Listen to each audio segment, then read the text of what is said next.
Hi folks, this is Shelley DeLint with Shelley DeLint Media. Welcome to my YouTube channel.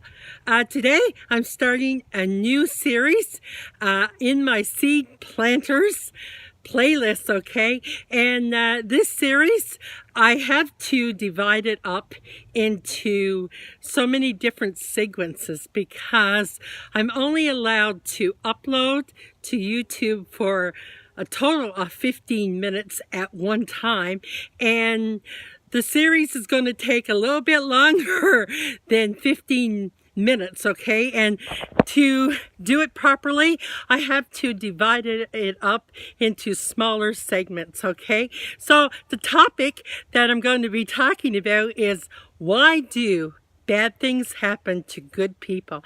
Now, I've learned four folks, different reasons, main reasons why these things can happen. And each of these four main reasons is divided up into so many more different ones. And I'm going to say this is very interesting and very informative. When I was going through my situation that I was going through for a long time, I really looked at studying why things like this happen. So anyway, I hope that you'll watch the video. And bus just went by. Okay, I'm hoping that you watch the video and watch it through to the conclusion. It's like I said, it's going to be in different parts, so it's going to be more than one video. Okay, so right now let's just get right into it and start at part one. So hi folks, welcome to being inside. It's really cold outside, and in here it's a lot less noisy, okay? So anyway, let's get into the video. When we're going through a hard time, lots of times what happens is we go to all our friends or anyone that will listen, and we're asking questions, and after a little bit, continues on, we finally come and we say, why, God, why? Okay? Doesn't matter where you are in life, if you're a spiritual person or even if you're not. It always comes back when the rubber meets the road. Everyone always goes to God and they'll say, why, Lord, is this happening? Okay? And so for this, number one reason, I'm going to talk about God. Now, a friend of mine, when I was going through my real rough time, okay, she put a piece of paper in front of me one day. I was in her kitchen and we were sitting around and I was having this same kind of conversation with her, like, why is this happening in my life? I'm not understanding it. Why, right? And could not get no real satisfaction. And I said, like, why would God allow this to happen? Why would God allow my family to be broken, right? And she put this piece of paper in front of me and she said, Shelley, she said, I once heard a sermon, and she said, this is what the pastor had spoken about. And this is what the piece of paper said. It said, God uses the crisis or loss or affliction or other struggles to get our attention for at least one of these three reasons: direction, correction, or perfection. Okay? And so let's look into this. Direction. Okay? Could be that we're on the wrong road in life. And, you know, the one thing is with God, you got to remember, God knows the beginning from the end. Okay? He knows, there's not one thing that he don't know about our life. And I mean, if we look at Psalms 139, it says, he knew us in our mother's womb before there wasn't anything and we were just a substance. He formed us and he knows our beginning from our end. And for this reason, because he knows the beginning from the end, if we're on a wrong course, it's like, you know,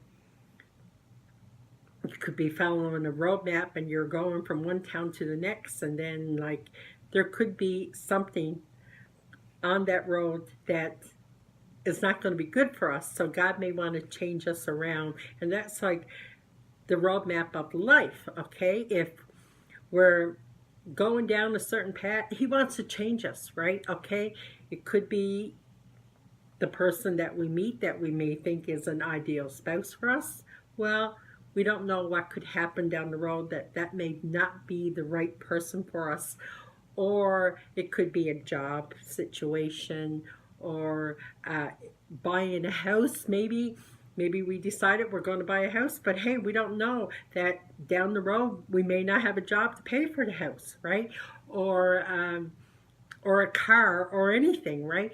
You know, God knows our beginnings from our end, and He wants to steer us in the right way, okay? Not to take us in a wrong direction for something that could hurt us. And one of the things that God has given us is He has given us free will to pick and choose. But He can end up putting a little stumbling block in our path to change our direction. But sometimes, unfortunately, we do not heed the stumbling block. And I'll give you a little situation. Before everything happened to me and our family, we were going on a trip to Newfoundland, okay? And we were going in our motorhome. Well, the alternator went in the motorhome, okay? So what did I do? We couldn't find nothing here in Fort McMurray. So what we ended up doing was we went to Edmonton. It took us almost 5 hours to get to Edmonton, and searched down and finally found an alternator, then came back. So we were delayed by a couple of days even before we were able to go, okay? So that, I could have looked at it and said, well, maybe God don't want me to go, okay? I can't find the alternator. I was putting out more money than what I had planned on putting out. The time frame, we've lost a couple of days, right? I could have looked at it and thought, well, it's a warning. And the thing is this trip turned out to be a disaster right from the beginning right to the end. When we were on our way to Newfoundland, we picked up bad gas. We didn't even know, actually, if we were going to make it back across Canada with this motorhome. And of course, when we got there, things really escalated with family issues, and it just went from bad to really bad, okay? So, you know, if we hadn't gone back there at that point in time, things that lit up from family issues may not have even happened, because we wouldn't have been back there and we wouldn't have ended up in that situation. So really, God could have been putting a stumbling block in our way to keep us out of harm's way. But, you know, Shelley just had to go, okay? So, yeah, direction. He may want to change our direction. Correction. Okay, when we talk about correction, is that He may want, if we're got unforgiveness in our hearts, or we got something that's not meeting with God's way of living, He wants to correct us, okay? We should never have unforgiveness in our hearts, okay? We should never have things against anyone or whatever, not when we're living for God, or, you know, for anything that we're doing in our lives. We should, unforgiveness should not be a part of us, right? And so, yeah, so He'll correct us on it, right? And, you know, we can look at in the book of Genesis, okay? God gave Adam and Eve free will. He put them into the garden, and He said to them, like, you know, you can eat of every tree in the garden except the tree of life, okay? Do not do that. Well, of course, we all know the story, okay? Eve partaked of the tree of life. So then what ended up happening? God took them and put them out of paradise. I mean, they lived in perfection, okay? But because they disobeyed God, well, then he drove them out. So then they had to tend and they had to do, really, they brought sin for all of us, okay? But reality was their life changed in a big way, right? Because they didn't do the will of God. So God corrected them by driving them out of the garden, and things were not easy for them, okay? The third thing, perfection. Because we are in a sinful world, okay? We are always struggling to do things right. It talks about in the Bible that, the spirit is willing, but the flesh is weak, right?